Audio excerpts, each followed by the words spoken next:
This adult Crafternoon is provided by Barnard Construction, people building for people.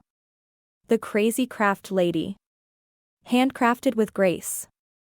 And by contributions to your local library from patrons like you. Thank you. Hello everybody, my name is Rebecca, and for our October Crafternoon, we are going to learn how to make our very own acorns and pumpkins out of burlap. These make for adorable fall and Halloween decorations, or all year if that's your style. Trust me, I won't judge. I'm starting off with the acorn, but if you'd like to begin with the pumpkin, feel free to skip to that part of the video. Without further delay, let's get started. For our acorn, we begin with a humble Easter egg. Paint the pointy end of it brown to keep the pastels from showing through the burlap. Be sure to hot glue the two halves of the egg together so that it doesn't break open while handling. You'll then take a square of burlap and hot glue the tip of the egg to the fabric. From there, you're going to wrap the egg in the fabric, gluing as you go. I recommend pleating the burlap to get a tight fit. I also want to remind you to watch those fingers, as the glue can seep through the burlap, and burns are no fun.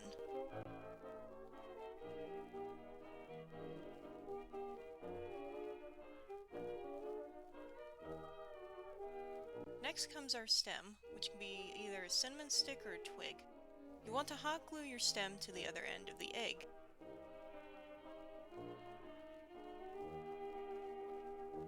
I found that mine was a little long, so I used some pruning shears to trim it down.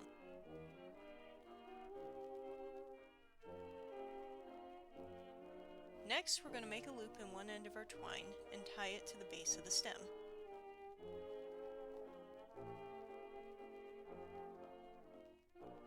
Coil the twine around the top to create a cap. Glue will help keep it from coming undone.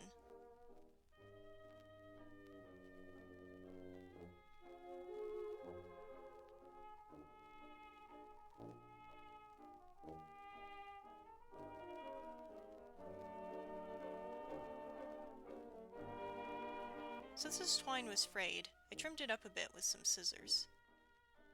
And just like that, we have a cute, homemade, decorative acorn.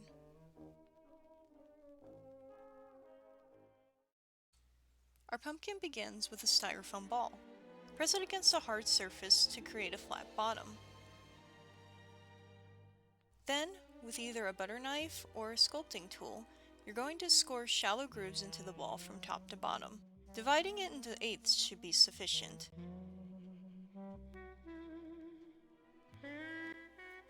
After that, apply Mod Podge to one of the grooves, and use your butter knife to press the end of your burlap ribbon into the cut.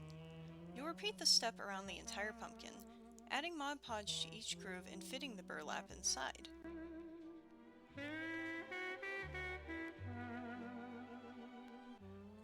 Once you've covered the whole ball, you'll want to hold the fabric in place with rubber bands until the glue dries. This does require some patience on your part. Once the Mod Podge has dried, cut the excess ribbon off.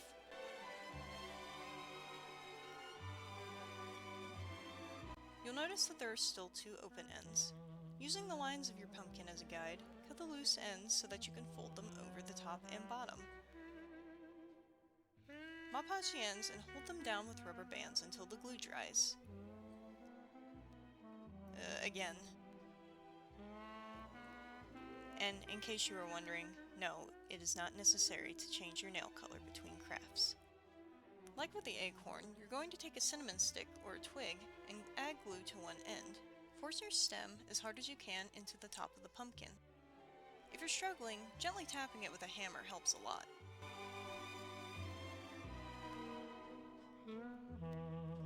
Now comes the vine. For this step, coil your craft wire around a pencil to create a curl.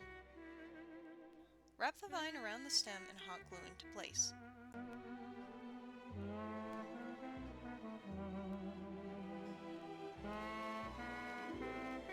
For extra flair, we're also going to glue a couple fake leaves to the bottom of our pumpkin.